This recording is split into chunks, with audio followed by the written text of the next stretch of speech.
Bagong taon na naman, tapos na ang kaliwat kanang kainan. Sigurado marami sa atin ang nadagdagan ng timbang. Kaya naman classic na New Year's resolution ng mga Pinoy ang mag-diet at maging mas healthy.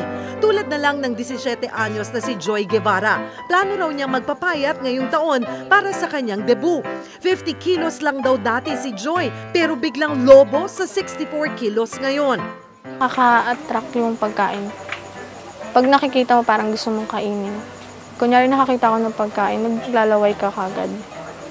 Hindi raw hilig ni Joy ang isda at gulay dahil ang kanyang paboritong kainin, fried chicken. Panay din na ang kain niya ng chichirya at pag-inom ng soft drink. Kaya naman, pahirapan daw para sa kanya ang magpapayat. Mahirap mamili ng damit kasi hindi na kasya, nilalait ka, parang lagi kang inaasar. Para sa mga katulad ni Joy, may swak na diet programs ang mga eksperto para mag-goodbye na sa sobrang katabaan ng marami ngayong 2013. You have to set a goal for yourself. What we really advise is a balance between healthy food, healthy diet, and exercise.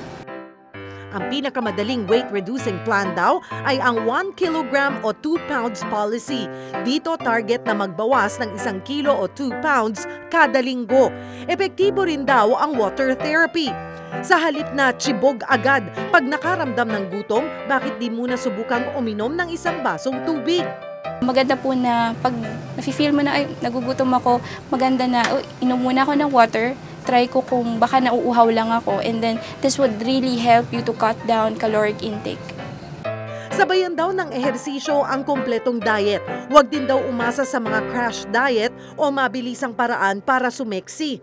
Yung crash diet po kasi, yung from a 1,500 kilocalories, bigla nyo pong ika-cut down. It's not healthy. Tandaan mga kapatid, anumang hirap ng hangarin, maaabot ito pag sinabayan ng disiplina at pagiging porsigido.